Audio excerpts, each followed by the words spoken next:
مع لاكشمي تقرر تزويج بالفندر من الفتاة كاملي دون إخبار أي أحد. بينما يقرر بالفندر الزواج من لاكشمي في أسرع وقت ممكن ويخبر رانو بذلك. رانو تنصحه بأنه يحتاج إلى أخذ لاكشمي إلى مكان لا يستطيع ريشي وأخواتها العثور عليها. يوافق بالفندر. تذكره رانو بالمال الذي يحتاجه إلى إعطائها، ويوافق بالفندر ويغادر من هناك. في وقت لاحق ريشي يحضر ماليشكا إلى منزل رانو، وتأتي رانو وتسأل ريشي لماذا أتى إلى هنا. يقول ريشي أنه يريد التحدث إلى لاكشمي ويذهب للعثور عليها. رانو تسأل ماليشكا لماذا أحضرت ريشي إلى هنا. تقول ماليشكا أن ريشي هو من أحضرها إلى هنا. ثم ريشي يرى لاكشمي في غرفتها، ويأتي ريشي إلى لاكشمي ويأخذها من غرفتها. وشالو وباني يعتقدون أن ريشي جاء ليأخذ لاكشمي بعيدا ويشكرون الله. ريشي يجلب لاكشمي إلى ماليشكا، ولاكشمي تسأله ماذا يفعل. يقول ريشي لها كفى، ويقول كل ما قالته يؤذيه أكثر من أي شيء آخر. يقول ريشي أنه الآن لن يقول أي شيء وسيفعل هذا فقط. وفي مشهد آخر تأتي سونال وتقول لكيران أن ريشي أخذ ماليشكا بعيدا أمام الجميع. كيران تسألها لماذا لم يوقف أحد ريشي. تقول سونال إن ريشي أخذ ماليشكا بعيدا قبل أن يفعلوا أي شيء. وهناك في منزل رانو يركع ريشي على ركبتيه ويخرج خاتما ويتقدم للزواج من ماليشكا. توافق ماليشكا سريعا على الزواج من ريشي وتقول أن هذا هو حلمها. شارلو تسأل ريشي كيف يمكنه القيام بذلك. يقول ريشي أنه ليس لديه أي خيار آخر، ويقول ريشي للاكشمي وماليشكا أنه ليس غشاشا. وتأتي عائلة أوبيروي بأكملها إلى منزل رانو. تخبر رانو عائلة أوبيروي أن ريشي تقدم لخطبة ماليشكا هنا. تأتي نيلام وتسأل ريشي لماذا اقترح ماليشكا هنا، وتقول أنه كان بإمكانه فعل ذلك في المنزل. تقول كاريشما أنها سعيدة لأن ريشي وافق على الزواج من ماليشكا أخيرا. أيوش والجدة يسألان ريشي إذا كان يعرف ما فعله. تقول كاريشما أن ريشي فعل الشيء الصحيح. تقول رانو أن لديها أيضا أخبارا جيدة لهم وتقدم لهم الحلويات. كاريشما تطلب منها أن توقف التشويق وتسأل ما هو الخبر السار. وتقول رانو أن زواج لاكشمي قد تم تحديده مع بالفندر. الجدة وفيريندرا يسألون رانو كيف يمكنها أن تجعل لاكشمي تتزوج من بالفندر.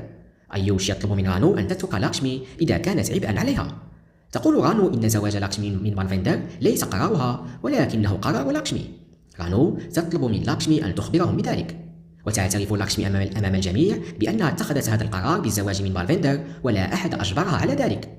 أيوش يسألها كيف يمكنها أن تفعل هذا، وأيوش يطلب من ريشي إيقاف لاكشمي. يقول ريشي أنه لا فائدة من الحديث ويقول لن يسمعه أحد، وريشي يغادر من هناك. يسأل فيريندرا لاكشمي إذا كان كل هذا صحيحا. يقول فيريندرا أنه بإمكانها إخبارهم، والجدة تطلب من لاكشمي أن تخبرهم إذا كانت هناك أي مشكلة. ويطلب فيريندرا من لاكشمي أن ترفض هذا الزواج. من ناحية أخرى ريشي يركب سيارته وماليشكا تركب معه. ترى ماليشكا أن ريشي يقود السيارة بسرعة كبيرة وتطلب منه التوقف. ريشي يوقف السيارة على الجانب ويسأل ماليشكا عن ماذا تريد التحدث. تقول ماليشكا لريشي أن حلمها أصبح حقيقة اليوم وتطلب منه الخروج والاحتفال. ريشي يخرج من السيارة وماليشكا تسأل ريشي إذا وافق على الزواج منها لأنه مجبر. بينما هناك فيريندرا والجدة يغادران منزل رانو. ويحاول أيوش التحدث إلى لاكشمي ولكن رانو توقفه وتقول الآن لاكشمي ليست زوجة أخيه، وتطلب من أيوش عدم مناداتها هكذا. يصرخ أيوش في رانو ويقول إن لاكشمي ستكون دائما أخته. وأيوش يطلب من لاكشمي عدم القيام بهذا الزواج، ويقول أن ريشي لن يفعل هذا الزواج لأن الله قد قررهما بالفعل كزوجين، ويغادر من هناك.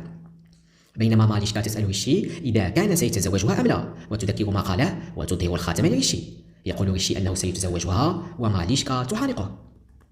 من ناحية أخرى شالو وباني يحاولون إقناع لاكشمي بعدم القيام بهذا الزواج، ورانو تطلب من شالو وباني التوقف عن محاولة إقناع لاكشمي بعدم القيام بهذا الزواج. ويأتي الحكيم إلى منزل رانو. تقدم رانو الأخبار السارة للحكيم بأن زواج لاكشمي قد تم تحديده. تقول رانو للحكيم أنه يحتاج إلى زواج الأخوات الثلاث بعد زواج لاكشمي. يوافق الحكيم ويغادر من هناك. وشالو تسأل رانو كيف يمكنها تزويج لاكشمي من بالفندر. رانو تتجادل مع شالو وتقول لا أحد سيرفض هذا الزواج. تقول رانو إذا لم تتزوج لاكشمي الآن فسيقتلها الجميع هي ونيها. لاكشمي تطلب من رانو ألا تتحدث بهذه الطريقة. تقول لاكشمي أنه بسببها لديهم سقف فوق رؤوسهم، وتقول أنها لا تستطيع أبدا رد لطفها.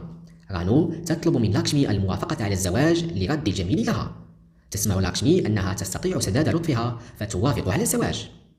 في مشهد آخر كاملي تفكر في نفسها أن لاكشمي جاءت في الوقت المناسب وأنقذتها. تقول كاملي لطفلها الذي لم يولد بعد أن لاكشمي ستفعل شيئا حتى تحصل على العدالة لكليهما.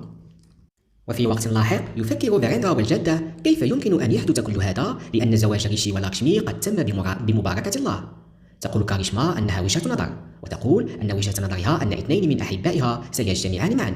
كاريشما وجدة يتجادلان حول هذا الموضوع. توقفه نيلام وتقول أنها يجب أن تكون سعيدة لأن ريشي سيعاود عن خطئه. يقول فيريندرا لماذا يجب أن تمر لاكشمي بالعقوبة بسبب ريشي، ويصلي فيريندرا من أجل صحة لاكشمي. وتطلب كاريشما من فيريندرا ترك لاكشمي لأن ليس لديها أي صلة بهذا المنزل بعد الآن.